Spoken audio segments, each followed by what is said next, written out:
중동 전쟁이 발발한 지 어느덧 한 달이 넘었습니다. 그 사이 세계 안보와 경제는 크게 흔들렸는데 전쟁의 흔적들 짚어보겠습니다. 오늘 반길주 국립외교원 교수, 허준영 서강대 경제학과 교수 나오셨습니다. 어서 오세요. 안녕하세요. 자, 미국이 중동에 3,500명의 병력을 추가로 배치했다라는 소식이 들어왔습니다. 일단은 트럼프 대통령이 48시간을 최후 통첩을 한 이후에 닷새로 늘리고 또 열흘까지 또 늘리는, 물론 이제 협상을 위한 시간을 벌기 위함도 있지만 그 중간에 병력 투입을 위한 준비 시간을 번다, 이런 분석도 있는데, 일단 지상전도 염두에 두겠다라는 뜻으로 지금 해석을 해도 되겠습니까?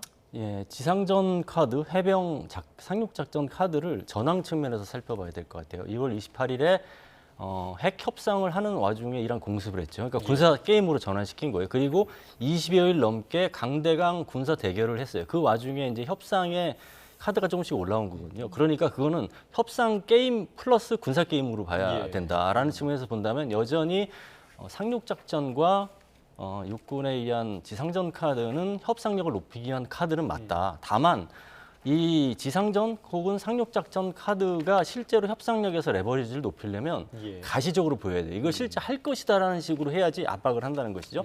그래서 나오는 이제 구체화된 어떤 목표가 나오는 게 하르그 섬 같은 게 나오는 거예요. 하르그 섬 같은 경우에는 평시에는 이란의 경제 목줄을 쥐고 있는 것이고, 지금 상황에서는 전쟁 자금으로 쓸 수 있는 창구이기 때문에 전략 거점이라고 볼 수 있고요. 그다음에 아부무사 섬 3개 섬은 전술 거점이라고 볼 수 있어요. 거기 미사일이나 아니면 레이더를 설치해서 그 호르무즈 해협을 봉쇄하는데 굉장히 유효하게 쓸 수 있고, 그리고 해안 기지 시설 같은 경우도 나오는 거거든요. 그래서 그런 것에 대해서 지상전 카드가 유효한 카드라고 보여줌으로써 협상력을 높인다. 다만 만약에 이게 촉발 요인이 관리가 안 돼서 실제로 카드를 쓰게 되면 그래도 함정에 빠지지 않기 위해서 점령과 24시간 경계 감시라는 고착화된 카드가 아니라 몇 주 내에 그냥 점령하고 빠지는 식으로 하겠다고 어느 정도 선은 긋는 거죠. 그거마저도 사실은 위험성은 굉장히 크죠. 네, 지금 근데 병력의 규모만으로 보자면 지금 뭐 이동하고 있는 혹은 도착한 병력의 규모 자체가 전면 침공의 병력 규모는 절대 아니잖아요. 그래서 저희 뭐 조금 전 리포트로도 봤습니다만 지상전을 전개한다고 해도 기습작전 수준에 그칠 것이다. 이런 분석에 대해서는 좀 어떻게 보십니까? 그렇죠. 그 기습작전의 의미가 뭐냐면은 주요한 상륙 목표 지역에 병력을 강제 진입작전으로 투입시켜서 일시적으로 점령한 후에 2, 3주간 점령하고 전략적 목표까지는 아니고 작전적 목표를 달성하면 퇴각한다 이거거든요. 그게 이제 3,500명이 2,200명의 30일 해병 원정대, 그다음에 그 함정 순조함 포함해서 상륙 준비단을 임해한 거고요.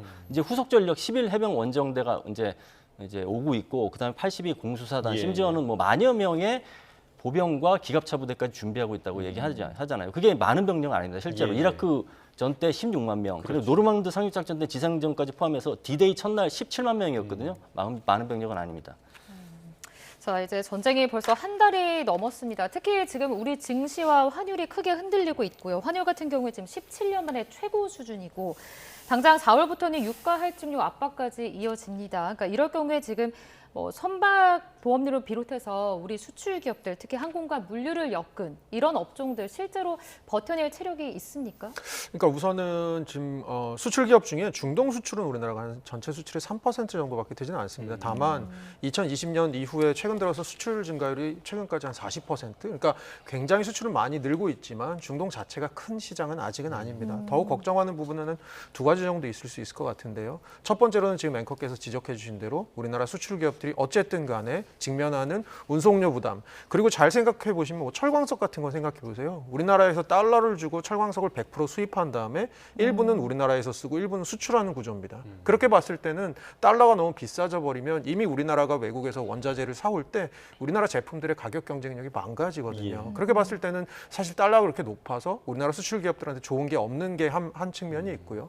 또 하나는 글로벌 수요입니다. 전반적으로 전쟁이 길어지다 보면 글로벌 세계 경제 이제 성장률 같은 것들도 떨어지고 교역도 줄어들면서 우리나라 기업들이 결국 이제 외국에 나가서 팔 수 있는 물건들이 점점 줄어들 수밖에 없는 거고요. 그렇게 봤을 때는 우리나라 수출 기업들이 이런 물량이 줄어들면서 수출이 줄어드는 거기서 이제 영업이익 같은 것들이 줄어드는 부분에 있어서의 또 직면하는 부분, 결국 이제 비용 측면에서 그리고 물량 측면에서 지금 부담이 굉장히 큰 그런 상황입니다.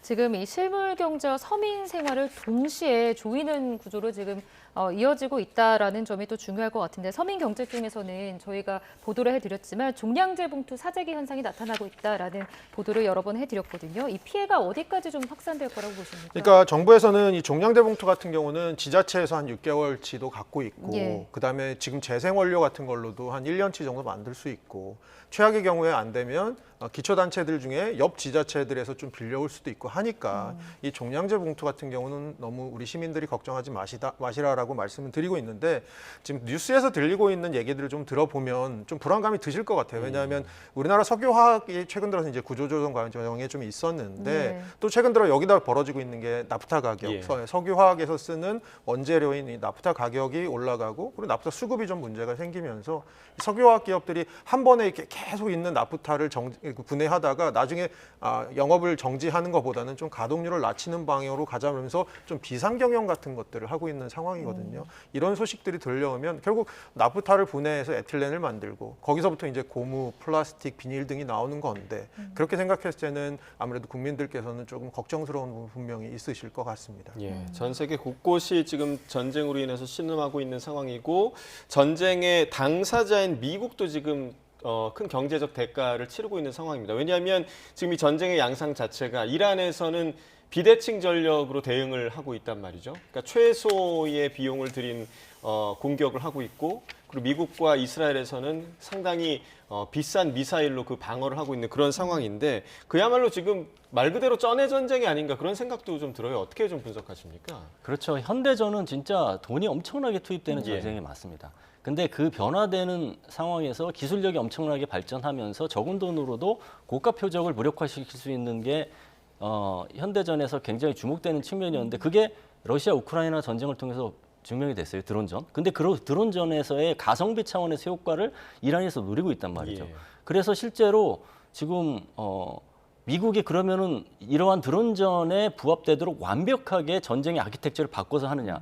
과거의 관성을 좀 유지하는 게 있어요. 그래서 돈이 엄청나게 만들어졌죠. 그래서 엄청나게 많은 표적, 지금 한 달여간에 1000여 개의 표적을 타격했다고 하고 그래서 이제 영국의 띵크탱크 분석에 의하면 전쟁 초기 16일에만 39조 원을 썼다고 하잖아요. 근데 거기서 주목되는 부분이 중층 그러니까 그 방어 미사일인 사드 198발, 그다음에 해상 방어 무기체계 SM2, SM3, SM6도 431발. 특히나 예. 이제 토마호크가 미국의 전쟁 시작을 상징하는 무기예요. 그게 이제 535발을 제복하려면 5년이나 소요된다는 얘기인데 이거는 돈만으로 무기의 부족 소요분을 메꿀 수 없다는 얘기죠. 예. 그러니까 쩐의 전쟁이기도 하지만 물량 전쟁이기도 했다. 이게 한계이고 그 점을 이란이 노리면서 가성비에 기반한 비대칭 공격, 드론 공격을 좀 더 가속화하는 그런 게 현재 전황의 특징입니다. 예, 지금 뭐 말씀해주신 그 방어용 미사일들 있잖아요. 저희가 이제 그래픽을 제작을 했는데 지금 우리나라에도 전개가 돼 있죠. 사드, 그러니까 고고도 방어용 미사일 같은 경우는 198발, 그러니까 미국 전체 보유량의 40% 가까이를 지금 미국에서 쏟아부은 상황이고 패트리엇 미사일도 전체 보유량 16%라고 하더라고요. 그렇다면 이 정도의 무기가 남아 있다라는 거는 미국이 이 전쟁을 어느 정도까지 더 끌고 갈 수 있는가 이 부분도 좀 가늠할 수 있게 하는 부분이잖아요. 어떻게 그렇죠. 보십니까? 이게 그 지금까지 강대강 군사 대결에서 협상 게임으로 약간 전환하려는 배경에는 여러 가지가 있겠지만 무기의 재고량 고민도 있을 거예요. 예. 왜냐하면 중동에다가 모든 것을 투입했다가 인도태평양이라는 또 좀 더 중요한 지역, 그리고 더군다나 또 서방부 지역에서 할 많은 그 과제들을 사실은 누락하는 상황이 될 수 있거든요. 그러니까 완급 조절이 필요하고 그다음에 작전적 중심을 어디로 가져가야 될지의 미래 준비도 해야 되기 때문에 그것도 재고량 부족도 전황을 좀 바꾸기 위한 여러 가지 고민의 지점 중에 분명히 하나가 됐을 것이다. 그렇게 추정이 됩니다. 예, 아마도 이제 정작 써야 될 곳에 못 써야 될 상황이 올 수도 있다라는 분석이신 것 같은데 지금 뭐 비용 문제도 비용 문제지만 사실 이 전쟁으로 인한 인명 피해도 좀 상당한 상황이지 않겠습니까? 그래서 뭐 국제법 문제도 있고요. 이 전쟁 당사국들이 이런 인명 피해로 인한 부담이 없을지 이 부분에 대해서는 좀 어떻게 생각하세요?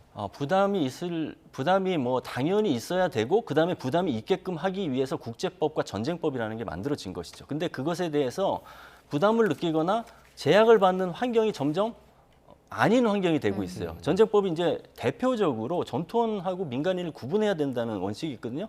지금 상업시설, 민간 인프라, 그다음에 발전소, 원유시설까지 타격하잖아요. 그게 사실은 전쟁법이라는 것 자체가 굉장히 느슨해진다는 상황이고 이것은 좀 더 국제정치 차원에서 크게 본다면 규칙 기반 질서가 와야 된다는 우려를 했는데 이 전쟁이라는 공간에서도 이미 그러한 와해 현상이 가속화되고 있다는 측면에서 안타깝죠. 예. 예, 이런 지금 인명 피해나 경제적 피해와 관련해서 전 세계가 지금 힘들고 있는 상황이기 때문에 이 부분에 대해서 국제사회가 더 목소리를 내야 하지 않을까라는 생각도 드는데 생각보다 목소리가 좀 큰 것 같지 않은 그런 안타까움이 좀 있거든요. 어떻게 보십니까? 네, 이제 잘 생각해 보시면요. 이번 전쟁의 비용, 지금 우리 교수님께서 말씀해 주셨지만 직접 비용이 있습니다. 첫 번째로는 뭐 토마호크 미사일 몇 발 쏘고 이런 직접 비용이 있고요. 제가 보기엔 더 큰 비용 중에 하나는 간접 비용인 것 같습니다. 원유 가격 상승, LNG 가격 상승, 글로벌 금융시장 교란 등의 간접 비용이 있잖아요. 근데 이 비용에 당사자가 미국이 아닐 가능성이 크다라는 게 최근에 나온 결과들입니다. 예. OECD에서도 얼마 전에 2026년 경제 수정 전망 발표했는데요. 미국 경제 성장률 같은 경우는 오히려 상향 조정했습니다. 올해. 그런데 어디를 많이 깎았냐면 한국 그리고 유럽. 이런 나라들을 깎았습니다. 그러니까 한마디로 우리나라 같은 경우는 중동산 에너지 의존성이 워낙 크니까 피해를 보고 유럽은 사실은 2022년에 러시아 우크라이나 전쟁 나고 나서 LNG 가격 막 러시아산 LNG가 안 들어오니까 예.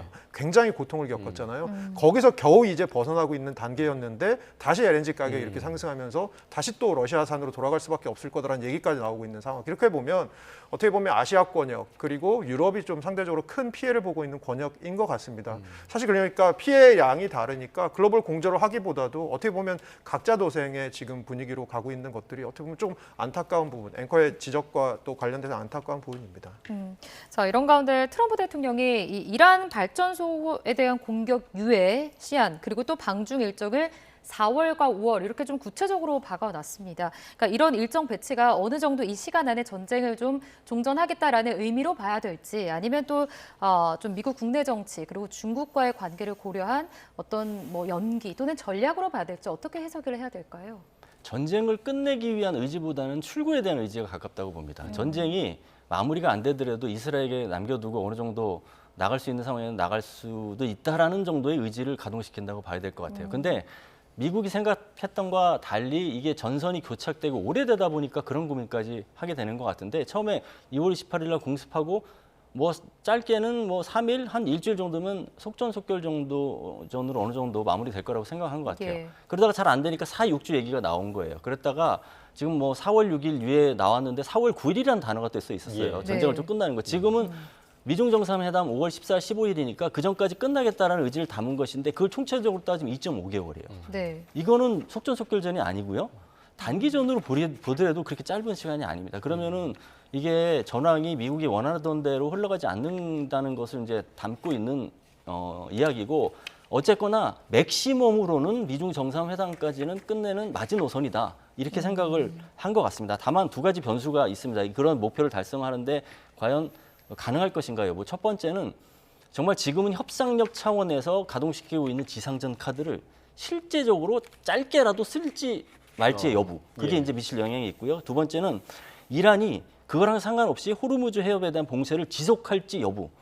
그러니까 지속 봉쇄를 하는데 미국 혼자 빠질 수가 없잖아요. 예. 그러면은 과연 2.5개월 내에 미국이 출구를 통해서 나갈 수 있는지 그걸 가늠해볼 그 두 가지 변수가 있다는 측면에서 주목해야 될 것 같습니다. 네, 말씀해 주신 것처럼 뭐 미국은 그리고 이제 트럼프 대통령은 출구를 상당히 좀 빨리 찾고 있는 상황이긴 하지만 또 참전을 한 단체가 있습니다. 예멘의 후티 반군인데 지금 이스라엘에 2차례 공격 가했다고 하더라고요.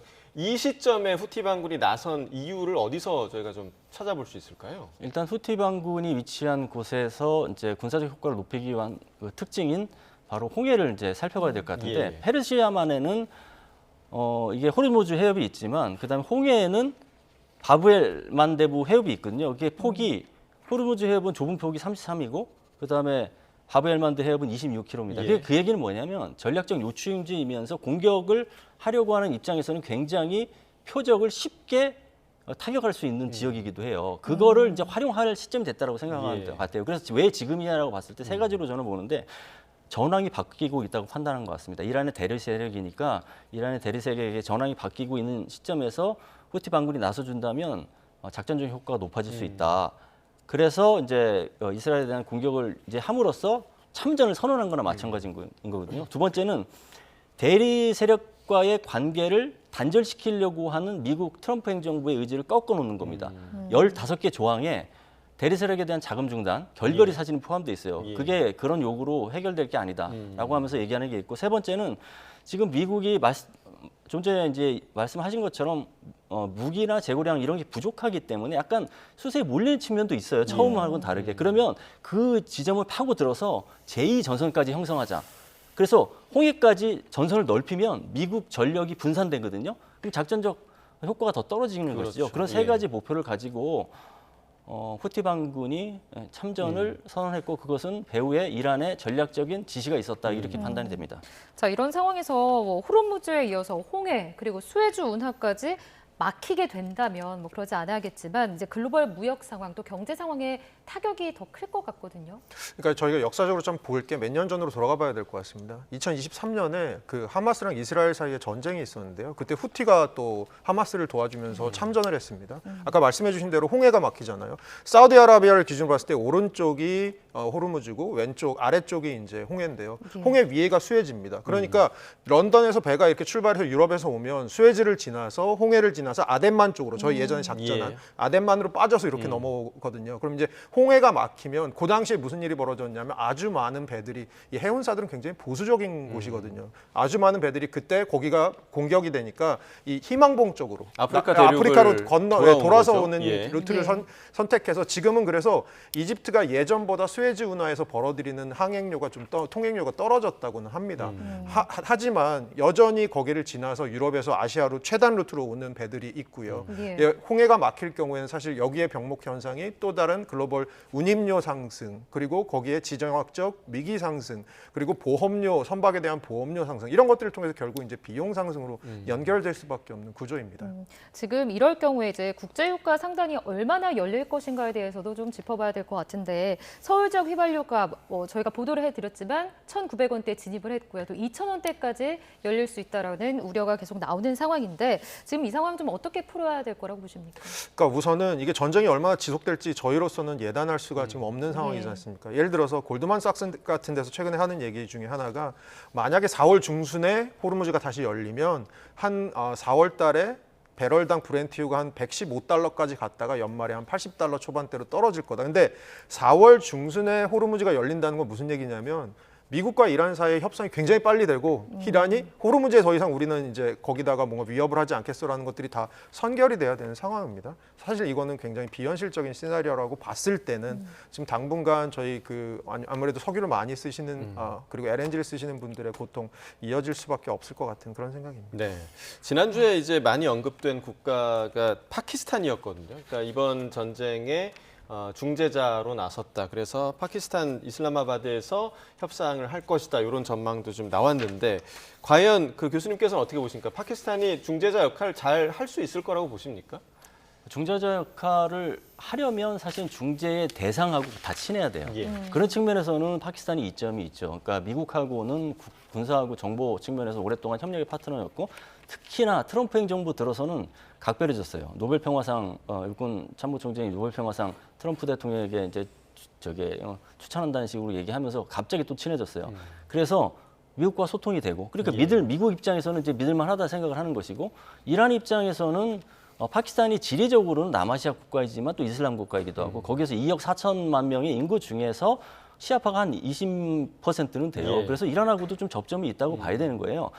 그런 측면에서 본다면 분명히 중재자로서의 역할에 나설 수 있는 기본 요건은 갖췄다. 그렇지만 파키스탄이 뭐 그 중재자 역할을 한다고 해서 의제를 조율하고 그다음에 이거를 어느 정도 좀 한쪽으로 쏠린 것을 균형화하고 이 정도의 역할은 아니고 지금 미국과 이란이 양자 간 직접 대화를 하지 못하는 상황이니까 메시지를 전달하는 제3자로서의 역할을 어느 정도 하고 양자가 직접 소통하는 단계가 되면 뒤로 빠져서 협상 장소 제공하고 안정적으로 협상이 지속될 수 있는 정도, 그 정도 수준은 가능할 거라고 봅니다. 예. 자, 트럼프 대통령의 별명을 좀 들었는데 타코라고 이게 이제 먹는 타코가 당연히 아니고요. 이 트럼프는 항상 뭐 꽁무니를 뺀다 이런 이제 영어의 약자를 다 조합을 한 단어더라고요. 그러니까 결국에는 좀 채권과 증시 때문에 이번에도 트럼프 대통령이 좀 물러날 것이다라는 관측도 나오고 있는 상황에서 교수님은 좀 어떻게 보고 계십니까? 그러니까 우선 두 가지인데요. 그러니까 트럼프 대통령의 행동을 보면 장중에는 미국 시간 장중에는 종전을 외치다가 그래서 이제 장을 관리하다가 마감 후에는 또 강경 발언을 내놓습니다. 주말이 딱 들어갈 때는 또 위협을 합니다. 이란을. 그랬다가 유가가 좀 뛰면 다시 평화 메시지를 냅니다. 이런 식의 발언들이 결국 이제 트럼프 대통령이 예. 항상 내빼는 거 아니냐라고. 사실은 그러니까 어떻게 보면 약간 뜨거운 아이스 아메리카노 같은 느낌이 좀 듭니다. 그러니까 미국이 전쟁은 하고 싶은데 유가는 오르면 안 되고 그리고 미국 주식시장은 견조해야 되고 채권 금리는 튀면 안 되고 이런 것들을 지금 다 원하고 있어요. 그런 측면에서 저는 약간 최근에 걱정되는 게 미국의 정치학계에서 나오고 있는 얘기 중에 하나입니다. 그게 뭐냐면 저희는 지금 트럼프 대통령이 11월 중간 선거를 앞두고 전쟁을 많이 오래 안 끌 거다라고 얘기하고 있잖아요. 근데 점점 이제 나오고 있는 얘기 중에 하나가 트럼프 대통령이 중간 선거를 신경 안 쓸 거다. 그러니까 현재 유권자들과 대화하지 않고 미래의 유권자들, 한마디로 역사의 유권자들과 대화를 할 거다. 그래서 나는 여기 인도 태평양을 이런 방식으로 평화를 찾아온 사람이고 뭐 이런 식으로 해서 트럼프 대통령이 어차피 재선 대통령이니까 예. 다음 텀이 없지 않습니까? 예. 그래서 그런 측면에서는 오히려 더 불안한 부분도 사실 좀 있는 것 같고요. 그럼에도 불구하고 미국의 경제 지표들이 굉장히 안 좋아지고 있는 상황, 이런 것들을 관리하려는 움직임, 어쩔 수 없는 움직임 같습니다. 네. 그래서 이제 어찌됐든 출구를 찾아야 하기 때문에 15개 협상안을 제시를 했고, 물론 이 15개 협상안이 전쟁 이전에 이란과 했던 협상안과 별반 다를 바 없다라는 평가도 나오고 있긴 하지만 지금 이 협상안들 중에서 이란이 받아들이기 힘든 부분도 상당히 좀 많은 것 같거든요. 그러니까 어느 정도가 이란이 받아들일 수 있는 정도인가, 어떻게 좀 평가하십니까? 이란 입장에서는 받아들일 여지를 따지기 이전의 이슈들이라고 생각할 것 같아요. 여기에 따지는데 의제도 다르고 시선과 그다음에 시간 시점에서 다른 것 같아요. 15개 항을 조목조목 따지고 보면 결과적으로 핵 미사일 프로그램 해체하고 예. 친미 정권으로 이제 돌아서야 된다. 1979년 이란 혁명 이전으로 돌아가야 된다는 이전으로. 거예요. 그거나 예. 마찬가지. 그러면은 지금 신정 체제에서 받아들일 수 없잖아요. 근데 이란에서 내놓은 5개 조항을 보면 그러니까 미국이 이야기하고 있는 15개를 따지는 게 아니라, 그러니까 미국이 얘기하는 건 핵을 얘기하고 있고 이란 5가지 협상은 배상을 얘기하고 있어요. 예.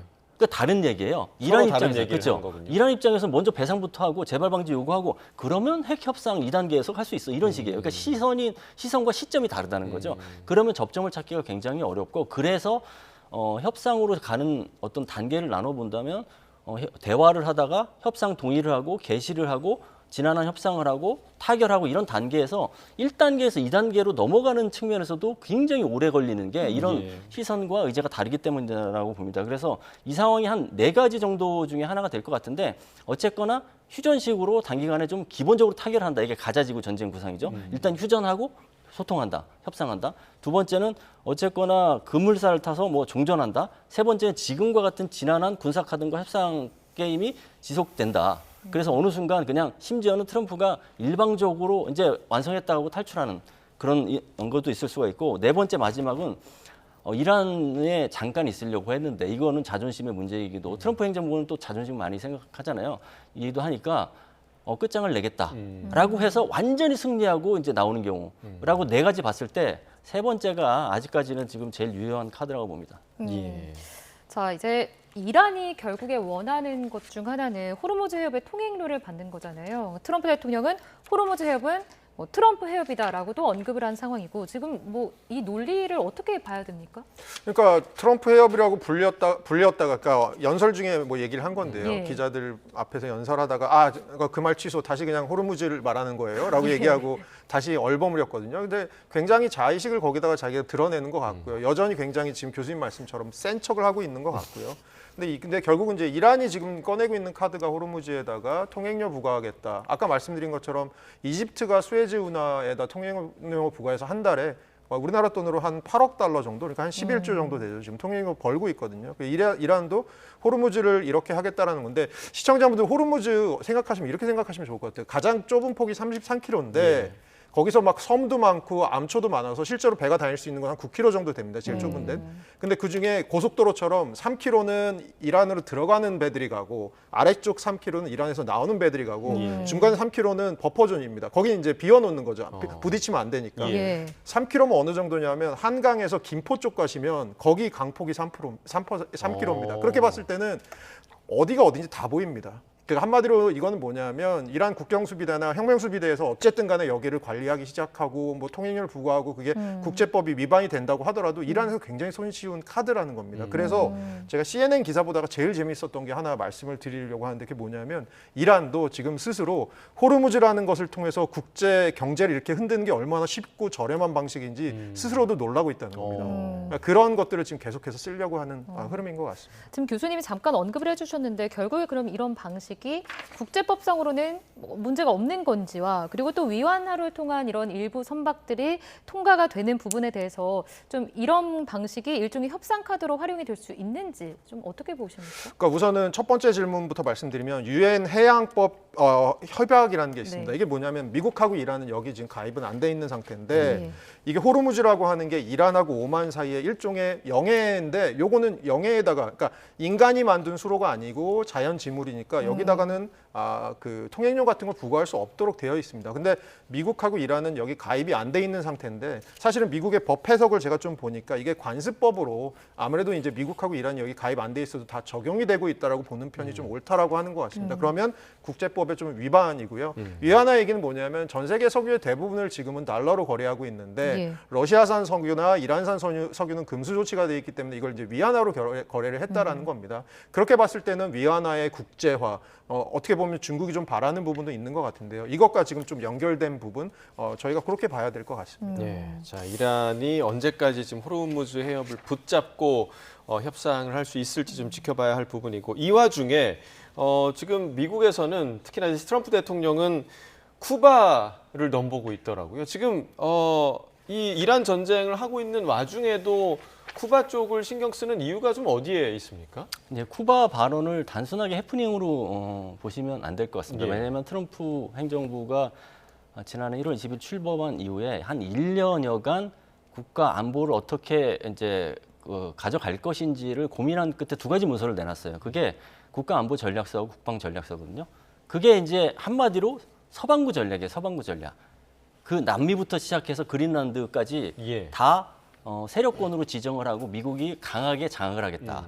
그래서 베네수엘라의 어떤 마두체프도 서방구 전략을 이행하는 첫 번째 시나리오였어요. 근데 이제 이란이 이제 그런 일이 있으니까 이제 빨리 제압을 하고 다시 서방구로 돌아오려고 했거든요. 근데 길어지니까 그 서방구 전략에서 본다면 중동은 지금 남의 지역이에요, 남의 지역. 그래서 빨리 돌아와야 된다라는 인식이 있기 때문에 쿠바를 이제 베네수엘라 공식을 그대로 적용을 해서 예.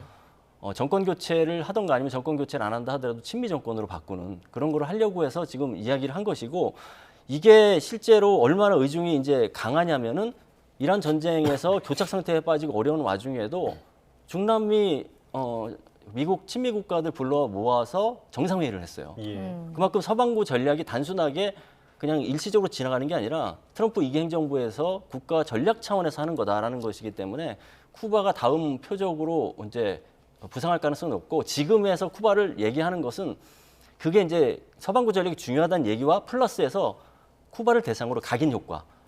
친미 정권으로 그냥 바로 전환이 되면 군사 표적화가 안 되고 아무 지나갈 수 문제가 있어. 그 각인 효과도 노리는 거라고 봐야겠죠. 지금 쿠바 상태가 어떻길래 지금 트럼프 대통령이 이렇게 지금 얘기를 하고 있는 겁니까? 쿠바는 지금 뭐 석유 같은 것도 지금 제대로 못 들어가고 다 봉쇄를 해서 지금 뭐 전기도 제대로 못 쓰고 예, 예. 그 뭐 항공기도 제대로 못 띄우고 네, 정전 관련한 사진도 굉장히 많이 있더라고요. 굉장히 그 취약한 상태거든요. 그래서 만약에 그냥 베네수엘라 공식이 뭐냐면 진짜 24시간도 안 되는 시간에 목표를 이제 달성했잖아요. 예. 근데 이란은 안 되잖아요. 쿠바는 그 정도도 가능할 것이라고 판단하는 거예요. 지금 상태가 너무 취약하니까 인프라도 취약하고 내부적으로도 지금 혼란 상황이 예. 있는 상태니까 쉬운 표적이라고 생각하고 있는 겁니다. 자, 이렇게 뭐 전쟁이 계속해서 좀 장기화되고 수개월째 이어질 경우에 일각에서는 물가만 오르고 성장은 침체하는 스태그플레이션이 나오는 거 아니냐 이런 가능성도 지금 언급이 되고 있는 상황입니다. 전쟁이 좀 장기전으로 흘러갈 때 어떤 상황까지 좀 예상을 하십니까? 그러니까 우리나라 경제는 벌써 이제 아까 OECD 성장률 말씀드렸는데요. 올해 우리나라 성장률 원래 2.1% 정도로 봤다가 0.4%를 내렸습니다. 그래서 올해 한 1.7% 성장으로 보고 있고, 그리고 이제 전쟁이 지금 끝난다고 하더라도 우리나라 올해 성장률 하향 조정은 어쩔 수 없을 것 같습니다. 문제는 물가인데요. 우리나라 같은 경우는 사실 이제 중동산 원유 비중도 워낙 높고 또 특히 중화학공업이 굉장히 크다 보니까 결국은 원유에 대한 의존도 OECD 국가 중에 가장 높은 국가라고 얘기 많이 되고 있거든요.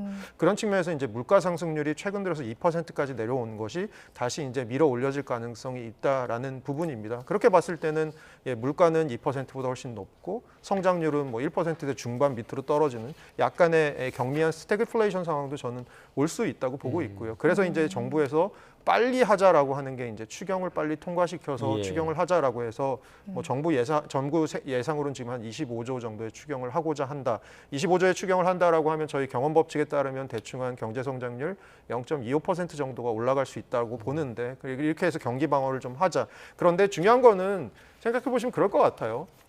물가가 지금 올라간다고 하는데 물가 상승률이 여기다 또 추경까지 하면 물가 상승률 더 올라가는 거 아니냐라는 생각하실 수 있을 것 같고요. 그런 부분에 있어서는 취약계층 이번에 중동 전쟁으로 인해서 유가 상승으로 인해서 고통을 받는 계층에 대한 타겟을 굉장히 잘 해야 될 것으로 보입니다. 네, 그 국채 추가 발행보다는 초과 세수를 활용한다. 이 부분에 대해서는 좀 어떻게 보세요? 그러니까 국채를 발행하면 뭐 단점이 뭐냐 하면 아무래도 국채가 많이 발행되다 보면 국채 금리가 좀 올라가거든요. 최근 들어서 미국도 그렇고 한국도 그렇고 국채 금리가 계속해서 조금씩 올라가는 경향이 있습니다. 예. 결국 이게 뭘로 연결되냐? 주담대 갖고 계신 분들의 주담대 금리 아니면 대출 금리 여러 가지가 다 연동이 되는 거거든요. 그렇게 봤을 때는 이것조차도 경제에 부담이 될 수가 있을 것 같아서 국채 발행은 안 하고 올해 세수가 좀 좋을 것으로 예상되니까 초과 세수 한 25조 정도 들어오는 걸로 추경을 하겠다라는 게 정부의 생각인 것 같고요. 예, 예. 국채 발행보다는 그나마 조금 나은 방식으로 보이긴 합니다. 예, 예, 알겠습니다. 알겠습니다. 자, 중동 상황과 그에 따른 여파와 관련해서 반길주 국립외교원 교수, 허준영 서강대 경제학과 교수와 이야기 나눠봤습니다. 두 분 말씀 고맙습니다. 감사합니다.